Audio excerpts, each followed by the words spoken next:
성도 여러분 안녕하십니까? 한 주간 평안하셨습니까?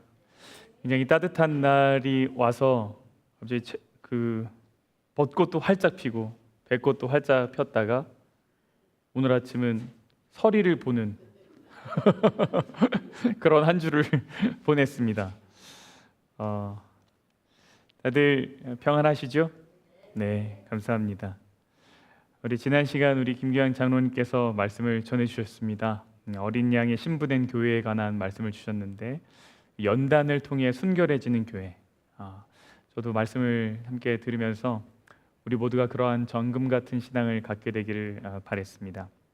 오늘 계속해서 사무엘상을 보겠습니다. 지난번에 사무엘상 20장을 통해서 다윗과 요나단의 이야기를 보았습니다. 그들은 같은 상황을 전혀 다르게 이해하고 있었습니다. 그럼에도 불구하고 그들이 서로를 등지지 아니하고 오히려 위로하고 서로를 위해 눈물을 흘릴 수 있었던 이유는 그 둘 사이에 계신 하나님 때문이었습니다. 우리가 누군가를 바라볼 때 잊지 말아야 될 것, 나와 그 사람 사이에 하나님이 계시다. 우리가 이것을 이해하고 믿고 생활하는 것, 그것이 그리스도인의 삶이다 라고 말씀을 나누었습니다. 오늘은 21장 계속해서 볼 텐데요. 제목은 성소 밖으로 나온 진설병입니다. 제가 기도하겠습니다. 하나님 우리 아버지, 이제 우리가 말씀을 펴니다. 말씀을 깨닫는 지혜와 순종케 하시는 하나님의 능력이 우리 안에 있도록 인도하여 주시옵소서. 예수님 이름으로 기도합니다.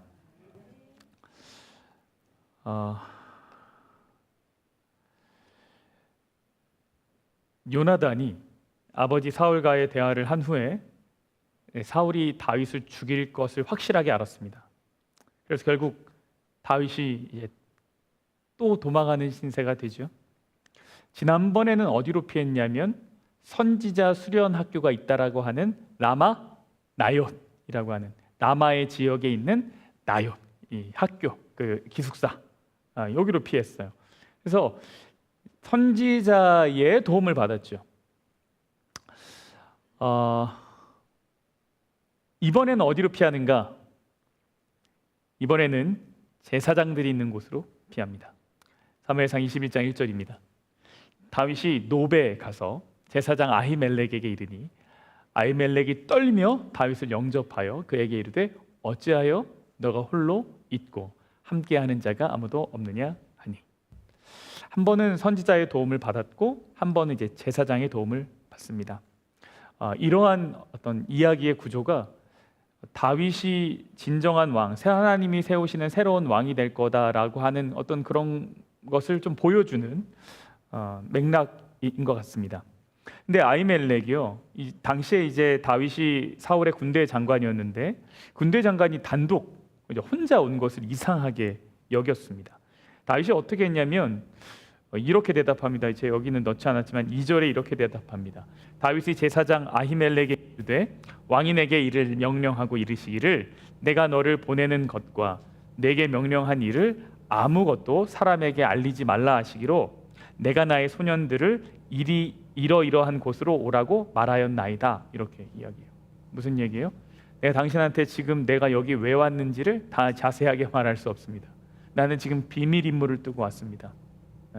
근데 우리가 단체로 다 움직이면은 그런 것들이 다 노출되기 때문에 먼저 내가 왔고 나의 부하들은 여차저차 일로 와라. 내가 지금 명령을 전달한 상태입니다. 이렇게 이야기를 했습니다. 거짓말이죠. 그죠? 거짓말이에요.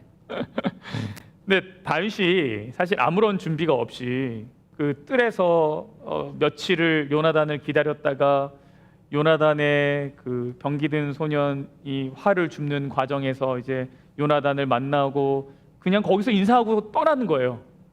네. 그리고 그냥 떠났어요. 그러니까 사실 굉장히 배가 고픈 상태였습니다. 그래서 3절에 뭐 어떻게 하냐면 아히멜렉에게 좀 먹을 것이냐고 물어봅니다.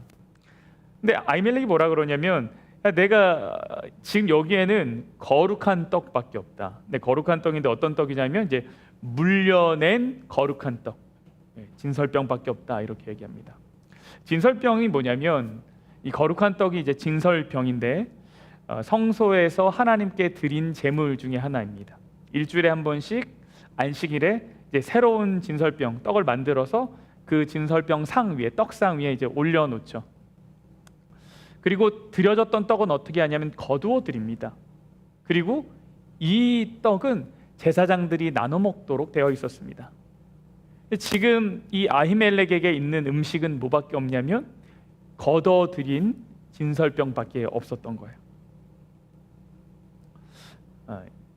사무엘상 21장 6절입니다. 제사장이 그 거룩한 떡을 주었으니 거기는 진설병 곧 여호와 앞에서 물려낸 떡밖에 없었습니다. 이 떡은 더운 떡을 드리는 날에 물려낸 것이더라. 이렇게 얘기합니다. 그리고 나서 다윗이 또 물어봅니다. 혹시 무기가 있습니까? 아무것도 준비된 것 없이 도망쳤기 때문에 자신의 몸을 지키기 위해서는 뭐라도 있어야 됐거든요. 아이러니죠. 제사장이 있는 곳에 와서 이제 무기를 찾는 거예요. 근데 놀랍게도 무기가 있대요. 어떤 무기가 있었습니까?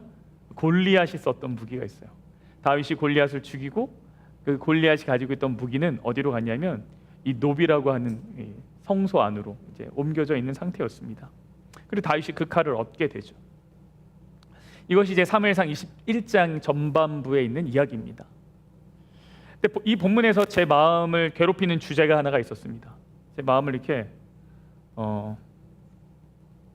자꾸 건드리는 주제가 있었습니다. 이게 뭐냐면 이제 거룩이었습니다. 거룩. 진설병의 이름이 뭐라고요? 거룩한 떡이라 그랬어요. 거룩한 떡.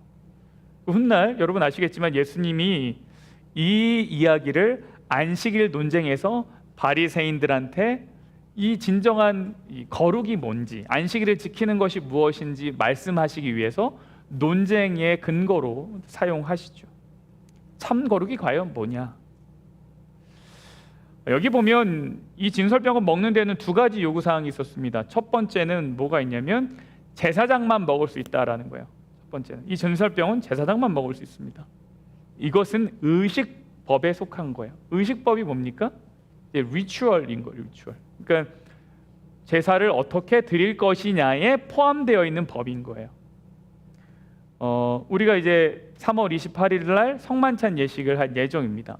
근데 성만찬 예식을 할 때 나름의 이제 예전이 있죠. 지난번 실수는 하지 않으리라 이렇게 생각하면서 있어요. 다 기억하고 계시네요. 그렇군요.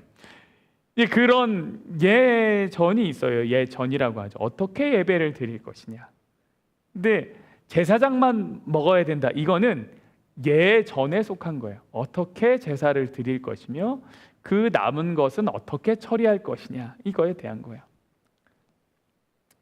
근데 또 한 가지 이 진설병을 먹는 데에 있어서 규칙 하나가 있었습니다. 규칙 하나. 이거 사실은 이거 뭐에 대한 거냐면 진설병을 먹는 규칙이 아니라 성소에 나아가는 모든 사람들에게 적용되는 법 하나가 있었습니다. 이게 뭐냐면 4절에 보니까 제사장이 다윗에게 대답하여 이르되 보통 떡은 내 수중에 없으나 거룩한 떡은 있나니 그 소년들이 여자를 가까이만 하지 아니하였으면 주리라 하는지라라고. 성소에 나오기 위해서 하나님의 거룩한 기물을 접하기 위해서 그들이 해야 될 것이 있는데 그건 정결함입니다. 정결함. 근데 그 중에 정결함 중에 어떤 정결함을 말하냐면 여자를 가까이 하지 아니한 것을 이야기합니다. 성경에서는 여자와의 관계를 한 것을 부정한 것으로 보고 있는 거죠. 이상하지 않습니까? 하나님이 직접 창조하셨고 심히 좋았다라고 한 그 부부 간의 연합이 왜 성소에서는 부정한 것으로 표현될까? 여기서 우리가 봐야 될 건 뭐냐면 도덕적인 죄와 의식적인 부정함을 구별할 필요가 있다라는 거예요. 지금 레위기에서 이야기하는, 다시 말하면 여자를 가까이 하면 부정하다라고 하는 그 내용은 도덕적으로 악하거나 죄를 지었다라는 의미가 아닙니다. 그런 의미가 아니에요. 여러 가지 이유가 있는데 그것을 이제 부정하다고 여겼습니다. 대표적으로 신체의 안에 있는 어떤 그 우리의 체액이 바깥으로 유출되는 것 자체를 다 부정하다고 봤습니다. 성경에서는 월경도 그랬고 사정도 그랬고 그리고 관계도 그래서 그러한 면에서 이제 부정한 거로 여겨집니다. 그리고 그렇게 부정하게 되면 몸을 씻고 일정 시간이 지나서 정결함을 입어야 됩니다. 근데 제가 봤을 때는 이것은 어떤 위생적인 이유가 좀 큰 것 같아요. 당신은 의학이 발달되지 않은 상태에서 그 몸을 깨끗하게 하는 것이 공동체를 지키는 방법이었기 때문에 또 이런 방법들을 하나님께서 마련하셨다고 저는 생각합니다. 근데 아무튼 죄는 회개와 피 흘리는 제사가 필요하지만 이 경우에는 몸을 씻고 일정 시간이 지나면 회복이 됩니다. 근데 아히멜렉이 다윗한테 떡을 건네주면서 두 가지에 대한 거를 다 다뤄야 하는데 반드시 제사장이어야 된다는 엄격한 의식법은 그가 제껴놓고 아히멜렉의 의미로, 자의로 그냥 그거를 무시하고는 일상적 정결법을 적용해서 다윗에게 떡을 줍니다. 근데 저는 여기에서 이 아히멜렉에게서 뭔가 이 제사장에게서 목회자의 깊은 고뇌를 느끼게 되는 것 같아요.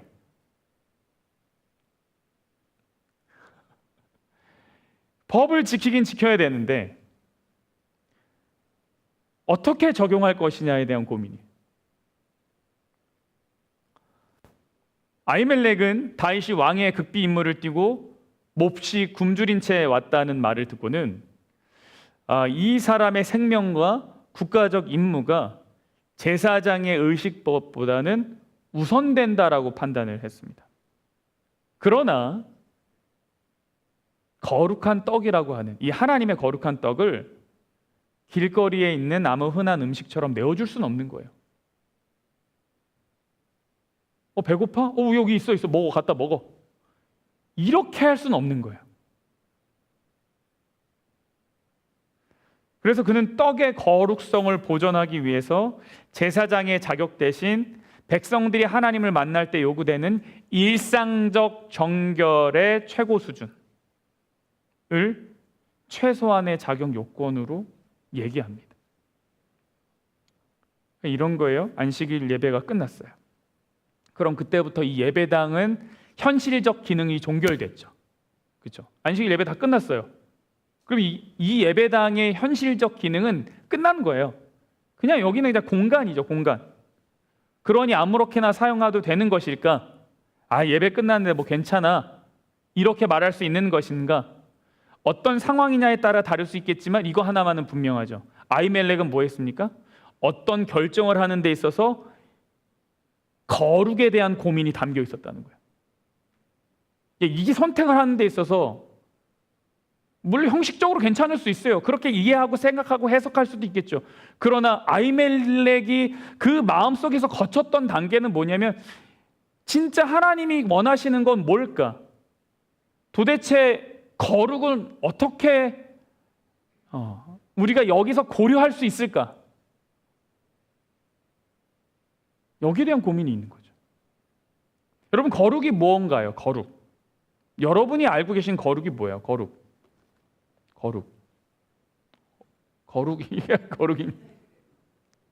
거룩입니까? 죄 없는 상태입니까? 아니요, 거룩은 죄 없는 상태를 말하는 것이 아닙니다. 거룩한이라고 하는 이 히브리 말을 카다시라고 하고 거룩이라고 하는 것을 코데시라고 합니다. 근데 이 단어의 가장 본질적인 뜻은 뭐냐면 구별되다, 분리되다, 잘라내다입니다. 그런데 이 카다시 혹은 코데시라고 하는 이 단어에서 나온 어떤 단어가 있는데 그 단어가 누구에게 쓰여졌냐면 신전에 있던 창기들한테도 쓰였습니다. 당시의 이방 문화에서는 이방 신들을 섬기는 데 있어서는 그 이방 신들 앞에서 성행위를 하는 것이 그들이 섬기는 신으로부터 더 많은 축복을 받는 일이라고 생각했어요.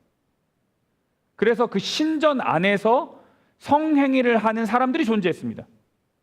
근데 그 사람들을 두고 뭐라 그랬냐면 카데시 이렇게 얘기했어요. 그러니까 똑같은 단어예요.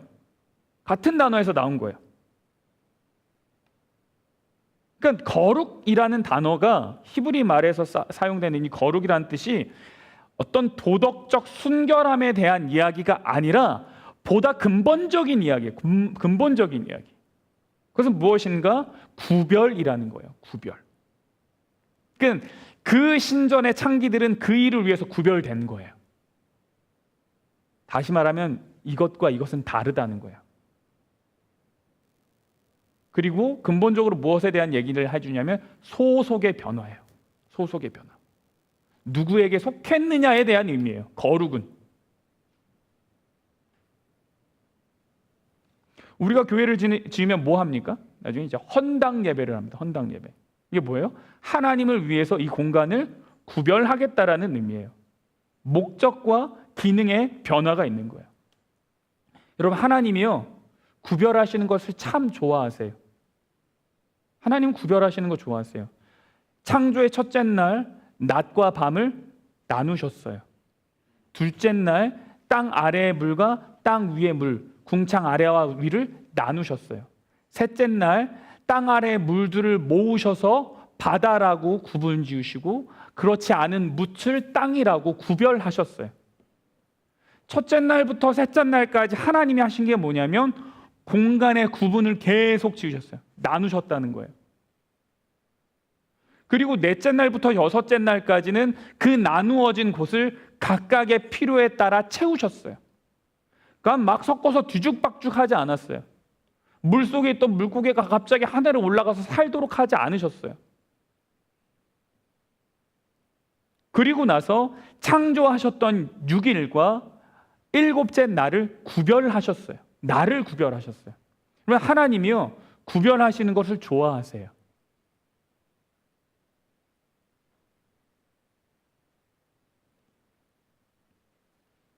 여러분은 일주일 속에서 안식일이 나머지 6일과의 어떤 구별이 있으십니까?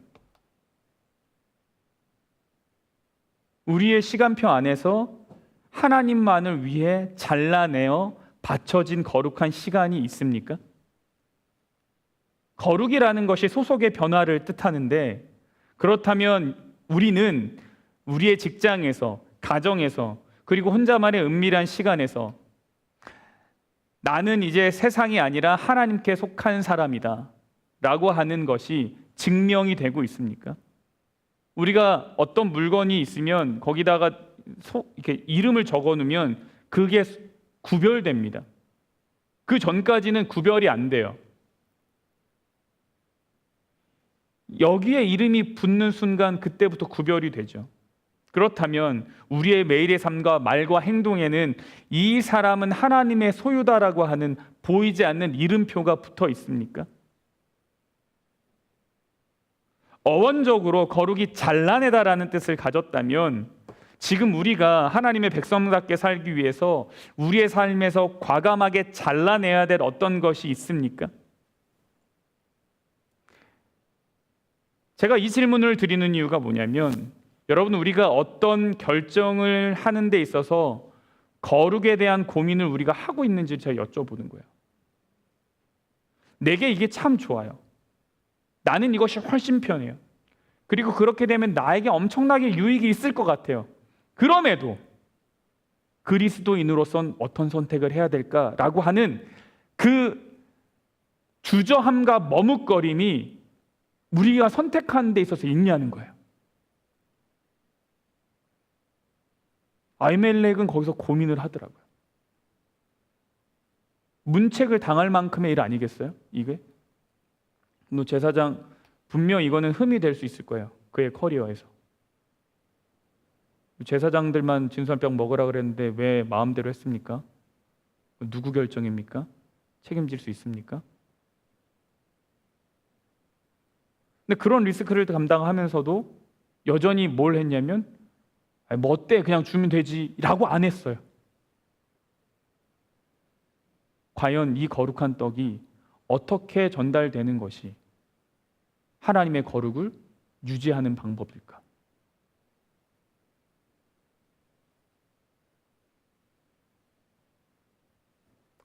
말씀드렸다시피요, 의식법이라는 것이 있고 정결법이라는 것이 있습니다. 의식법은 제사에 관한 것이에요. 이건 보통 제사장에게만 적용이 됩니다. 그러나 일반인들과는 관계가 없는 것이죠.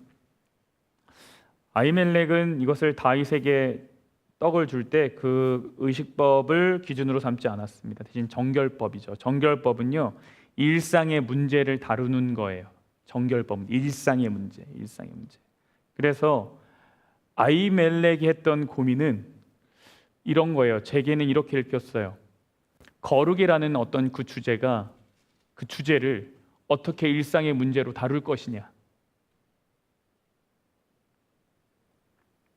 하나님은 우리가 구별하는 삶을 살기 원하십니다. 여러분 오해하지 마십시오. 우리가 율법주의자가 되자는 말이 아니에요. 우리의 믿음의 씨앗이 지금 내 안에서 작동되고 있는가를 물어보자는 거예요.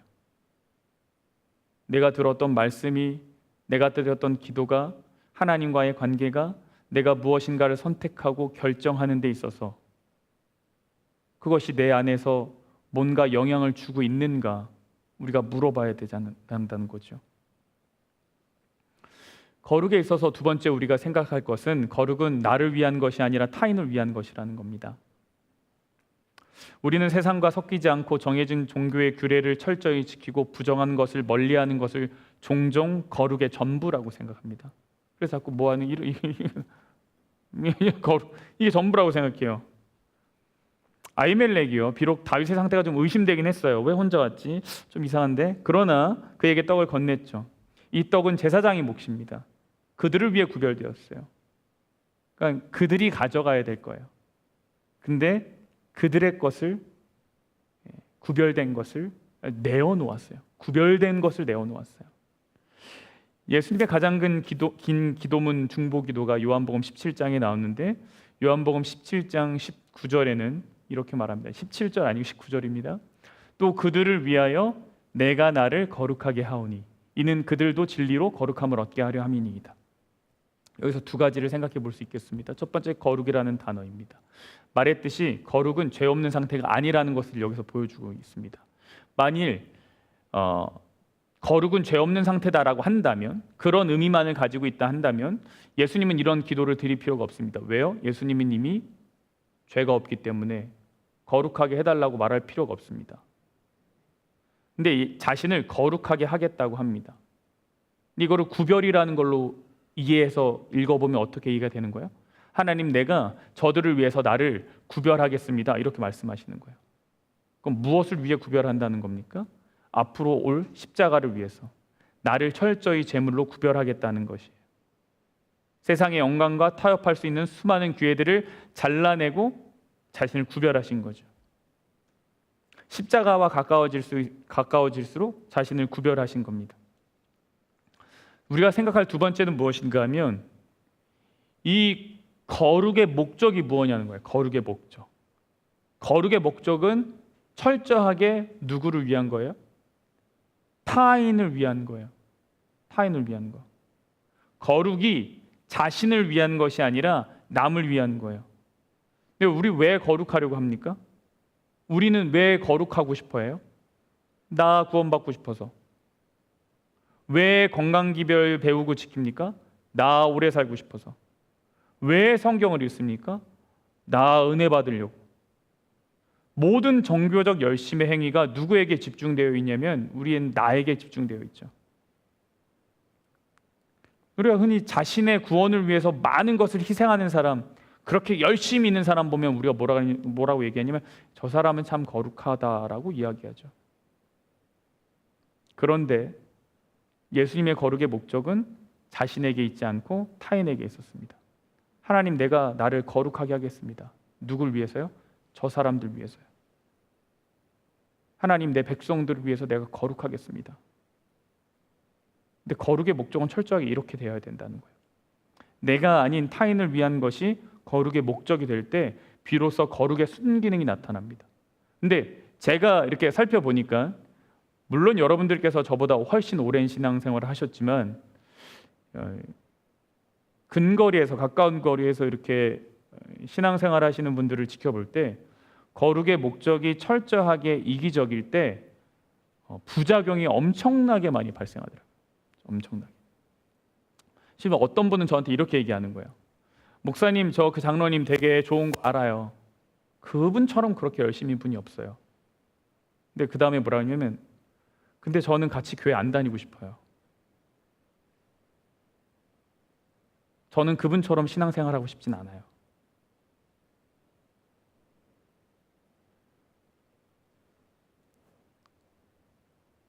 여러분, 하나님 우리에게 빛과 소금이 되라고 하십니다. 그렇죠? 빛과 소금. 어둠이 아닌 빛, 맹탕이 아닌 소금 되라고 하세요. 이제 뭔가 다른 존재가 되라고 하는 거예요. 그러니까 구별되라는 거예요. 너는 세상의 빛과 소금이다. 이게 뭐예요? 세상은 어둠이 많지, 근데 넌 빛이야. 이 얘기는 뭐예요? 너 구별되라는 얘기예요.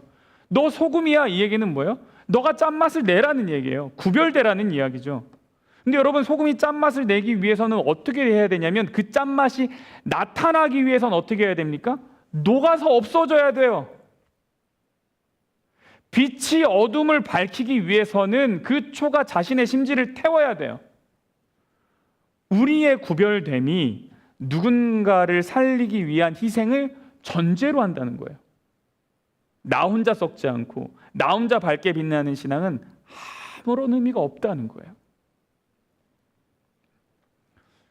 이 신앙의 가치가 전해지는 것이 저의 숙제입니다.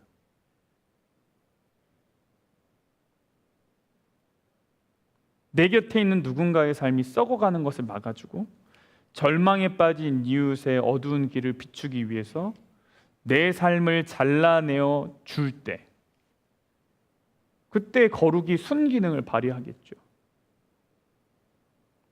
건강기별의 이유가 나 오래 살기 위해서가 아니라 다른 사람 돕기 위해서, 성경 열심히 읽는 이유가 나 은혜 받으려고가 아니라 다른 사람을 더 사랑하기 위해서가 될 때, 이게 거룩의 순기능이 일어납니다. 세 번째, 거룩에 대해서 생각해야 할 수 있는 것은 뭐냐면, 거룩이라는 것은 여기서 자격 없는 자를 안아주는 국률이라는 거예요. 거룩이 이제 철저하게 구별이거든요. 보세요. 처음에 제가 말씀드렸던 건 뭐냐면, 거룩은 철저하게 구별입니다. 그런데 어떻게 되냐면, 그 누군가를 품고 그들을 위해서 녹아지는 게 또 거룩이에요. 그러니까 거룩은 철저하게 그들을 위해서 구별하는 게 거룩이에요. 지금 본문에서 다윗을 보십시오. 다윗이 지금 거룩한 상태인가요? 완벽한 상태인가요? 전혀 아니에요. 거짓말쟁이로 나오죠. 사울을 피해 도망하고 있습니다. 우리가 흔히 생각하는 율법주의적 거룩의 잣대로 보면 다윗은 성소에서 쫓겨나야 돼요. 부정한 사람입니다. 자격이 없죠. 정죄를 받아야 마땅한 상황입니다.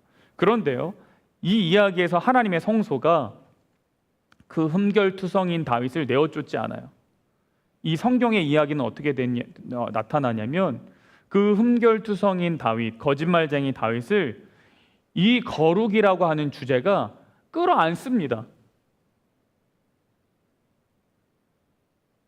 그 거룩한 떡이 그에게 생명이 되어 줍니다. 그에게 힘을 줍니다. 이게 거룩이에요. 진정한 거룩은 담을 쌓는 것이 아닙니다. 상처받고 실패하여 때로는 세상의 두려움에 쫓겨 사는 영혼들이 있는데, 거룩은 그들을 정죄하는 것이 아니라 그들을 품어주는 게 거룩이에요. 내 손에 있는 생명의 떡을 떼어주고 품어내고 다시 숨을 쉬게 만드는 것, 힘내라고 하는 것, 이게 거룩이에요.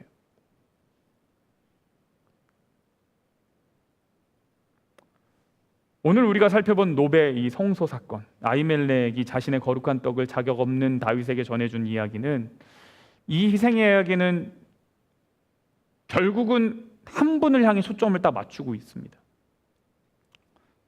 결국 이 이야기가 표상하고 있는 것은 뭐예요? 모든 이 성경의 이야기들을 디테일하게 분석하고 묵상하고 고민하고 거기서 나와 있는 어떤 영적 교훈들을 막 버무려서 조합하면 한 명이 나오죠. 그게 누구예요? 예수 그리스도죠.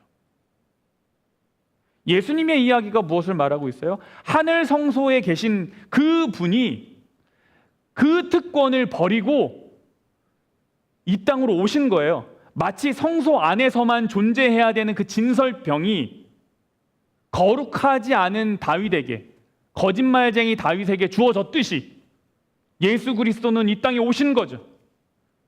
십자가에 달려 거룩한 몸을 무참히 찢어진 이야기죠. 자격이 없고 흠투성이인 우리가 먹고 살 생명의 떡이 되신 거죠. 마치 도망자 다윗이 너무 배가 고파 허기질 때 그를 살려냈던 것처럼요.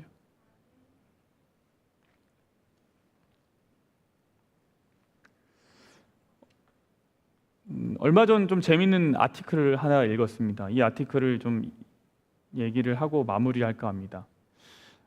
여러분 탕후루 아세요? 탕후루? 탕후루 드셔보신 분? 네? 바자회 때 그쵸? 네, 그쵸. 그 탕후루가 만들어 보신 분, 탕후루를. 난 집에서 한번 만들어 봤다. 근데 그 만들기가 쉬워요? 이게 생각보다 쉽지가 않죠. 이게 탕후루가 뭔지 모르시는 분을 위해서 간단하게 설명하면 이게 막 우리 다 먹어봤어요 이랬는데 나만 빼고 언제 먹었지? 약간 이렇게 쳐다보시는 분이 계셔가지고 나만 빼고 언제 먹었지? 탕후루가 뭐냐면 과일을 설탕을 녹여서 코팅시켜서 이제 약간 차갑게 해서 먹으면 아주 그냥 이렇게 막 빠자작 하면서 아주 크런치한 그 상쾌함과 달달함이 있는, 갑자기 먹고 싶네요. 이게 이제 탕후루인데 이걸 만들어 보면 아시겠지만 생각처럼 이게 쉽게 안 나오더라고요. 거기에 뭐가 더 들어가야 되나? 저는 그런 생각을 했었더랬어요. 제가 직접 뭐 만들어 보고 그러진 않았지만 옆에서 보면서 막 그때 바자회 때도 고생하시면서 만드시는데 뭐 잘 나왔다 안 나왔다 막 그러시길래 야 이거 어떻게 해야 되나 그랬는데 어떤 아티클에 보니까 사탕을 만드는데 핵심은 설탕 시럽을 끓이는 온도의 정밀함과 식히는 속도에 있답니다. 예를 들어서 설탕물을 이제 섭씨 115도까지 끓이면 이게 캐러멜이나 젤리가 된대요. 근데 150도씨까지 끓이면 롤리팝처럼 단단하고 바삭한 사탕이 된대요. 그러니까 재료는 변한 게 없어요. 똑같아요. 뭐가 더 들어가는 건 아니에요. 근데 몇 도까지 끓이느냐, 그리고 어떻게 식히느냐.